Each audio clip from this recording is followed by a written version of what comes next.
Hello guys बंधुসকল बान्धवीসকল नमस्कार it's my life बर्णाली channel आपलोक बहुत बहुत स्वागतम। आज मैं आपलोकर कारण एट रेसिपि लै आइছোঁ माछर जोल आलू और माछर जोल।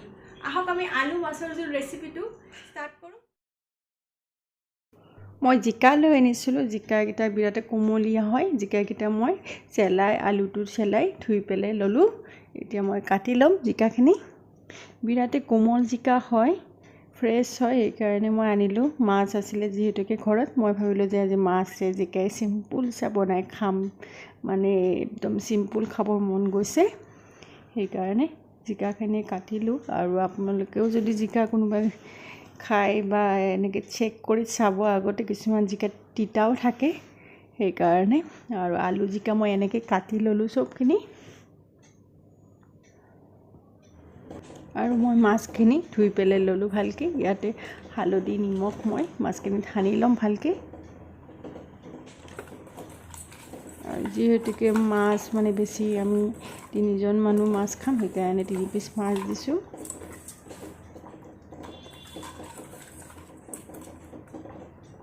আৰু মাছটো হালধি নিমখ সানি কেৰাহীটো গৰম হোৱাৰ পিছত মই সৰিয়হৰ তেল দি দিলোঁ মাছ ভাজাৰ কাৰণে।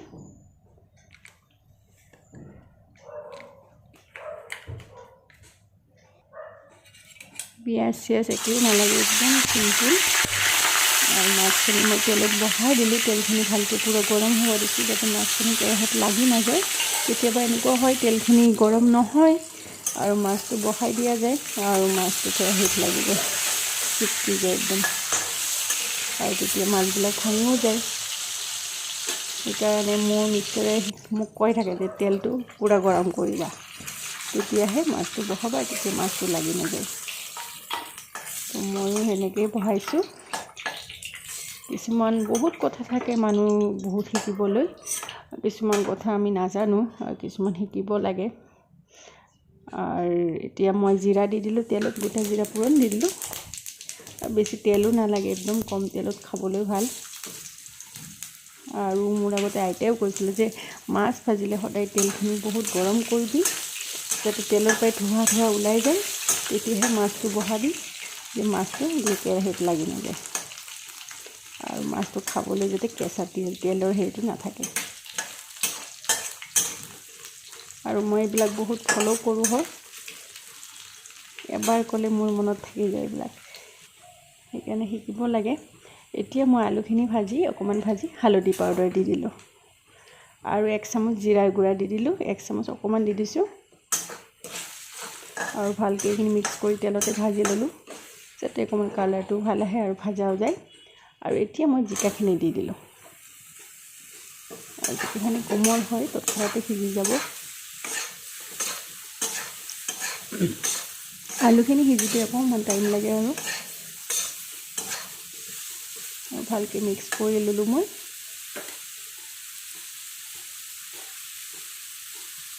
আৰু মই 1 চামুচ নিমখ দি দিলোঁ, যিমান পৰিমাণ নিমখ লাগে আৰু।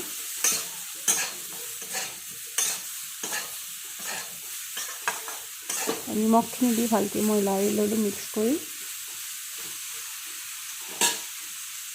আৰু এতিয়া অকণমান মই ঢাকনি লগাই দিম 3 মিনিটৰ কাৰণে, গেছটো মিডিয়াম ৰাখি।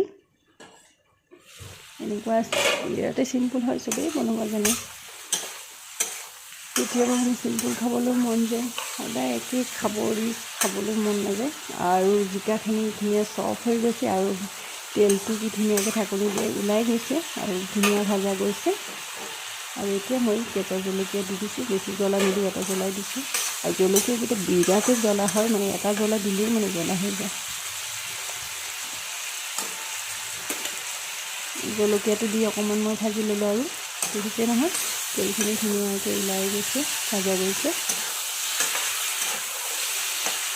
আৰু এতিয়া মই ঠাণ্ডা পানী দি দিছোঁ যিমান পৰিমাণ লাগে। আপোনালোকে একদম কম পানী দিও ড্ৰাই কৰিও খাব পাৰে, আৰু আমি অকণমান পাতল পাতল খাম।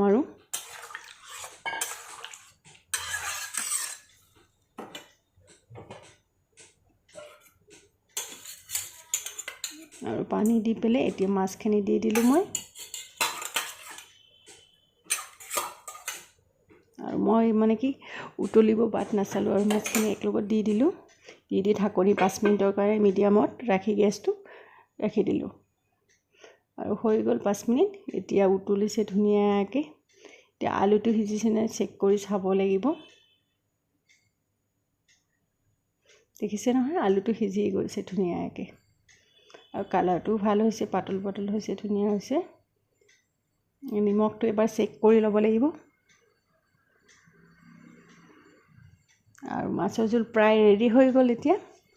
এতিয়া মই গেছটো অফ কৰি দিলোঁ।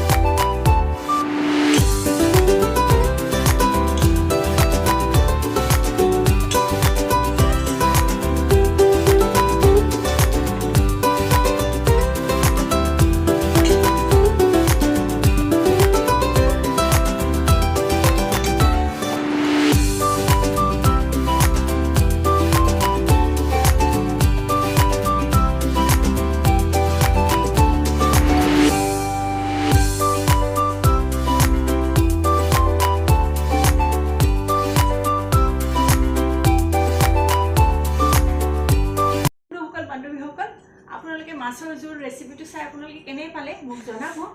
আৰু যদি আপোনালোকৰ মোৰ এই ৰেচিপিটো চাই ভাল লাগিছে, মোৰ চেনেলটো যদি ছাবস্ক্ৰাইব কৰা নাই আপোনালোকে ছাবস্ক্ৰাইব কৰিব আৰু লাইক কৰিব, আৰু যদি ভাল লাগিছে কমেণ্ট কৰিব।